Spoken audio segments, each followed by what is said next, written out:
संजय राय ने केंद्रीय बजट की कई खूबियां बताई।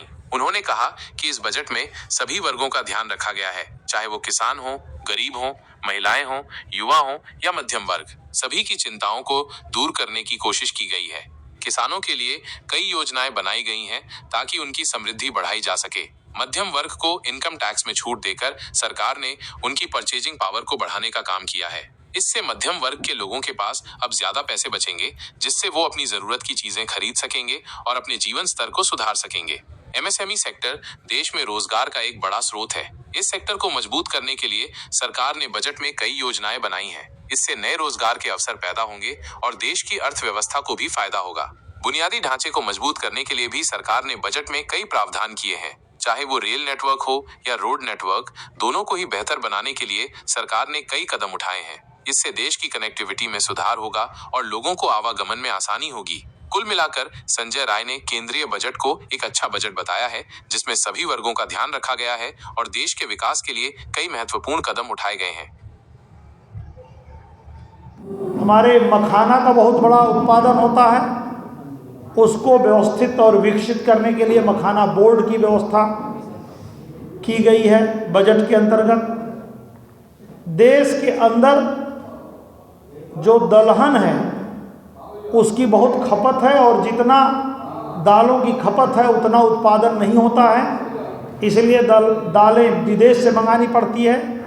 तो दलहन के उत्पादन के लिए विशेष योजना सरकार ने बनाया है और किसानों को चाहे वो सौर ऊर्जा से चलने वाले उपकरण हों, तमाम तरह के यंत्र हों, ट्रैक्टर हों, सौर ऊर्जा से चलने वाले पंप हों, सभी क्षेत्रों में और अनुदान दे करके किसानों को समृद्ध और मजबूत करने का प्रयास बजट के द्वारा किया गया। पहले मध्यम वर्ग को 7 लाख के आमदनी पर 0 टैक्स देना पड़ता था, उसको बढ़ा करके अब 12 लाख तक किया गया है कि 12 लाख जिसकी आमदनी होगी पूरे साल में, अर्थात हर महीने 1 लाख रुपए की जो आमदनी होगी उस पर 0% टैक्स लगेगा।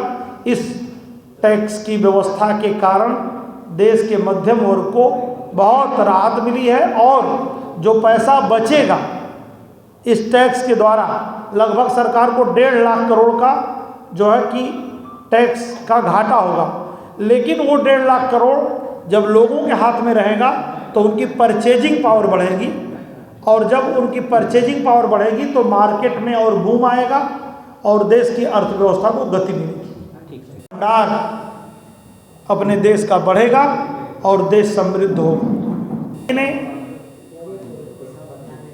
हिंदुस्तान को 2047 तक विकसित भारत, विकसित राष्ट्र बनाने का जो सपना देखा है, लक्ष्य रखा है, उस लक्ष्य को पूरा करने में, उस सपने को साकार करने में वित्त मंत्री आदरणीय निर्मला सीतारमण जी द्वारा संसद के पटल पर रखा गया बजट निश्चित रूप से कारगर होगा, देश को कई कदम आगे बढ़ाएगा।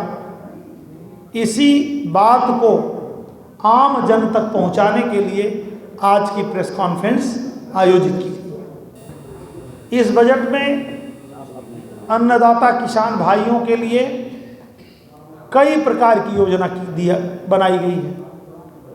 नंबर 1, आने वाले समय में फर्टिलाइज़र की कीमतें कम हों, इसके लिए एक फर्टिलाइज़र की बड़ी यूनिट आसाम में स्थापित करने की व्यवस्था की गई है। माननीय नरेंद्र मोदी जी के नेतृत्व में केंद्र में चल रही भारतीय जनता पार्टी की सरकार ने केंद्रीय बजट पेश किया। माननीय केंद्रीय वित्त मंत्री आदरणीय निर्मला सीतारमण जी ने जो बजट संसद के पटल पर रखा है, उस बजट में बहुत सारी विशेषताएं हैं। जहां एक तरफ बजट के अंतर्गत टैक्सेशन को ठीक करते हुए, टैक्सेशन में और छूट देते हुए केंद्र सरकार ने मध्यम वर्ग के हाथों को मजबूत करने का काम किया है, मध्यम वर्ग को और टैक्स में सुविधा दिया है। वहीं दूसरी तरफ देश के अन्नदाता किसान मित्रों को समृद्ध करने के लिए केंद्र सरकार ने बहुत सारे प्राविधान किया है। किसानों को बहुत तरह की सुविधाएं प्रदान कर रही है केंद्र सरकार। देश में शिक्षा की व्यवस्था हो या देश के अंदर रोजगार की व्यवस्था हो, उद्योग की व्यवस्था हो, सभी क्षेत्रों में केंद्र में काम कर रही माननीय मोदी जी की सरकार ने इस बार के बजट के द्वारा बहुत अच्छे प्राविधान लेकर के आई है, जिसका परिणाम होगा कि देश में जहां एक तरफ रोजगार बढ़ेगा, वहीं दूसरी तरफ देश का निर्यात बढ़ेगा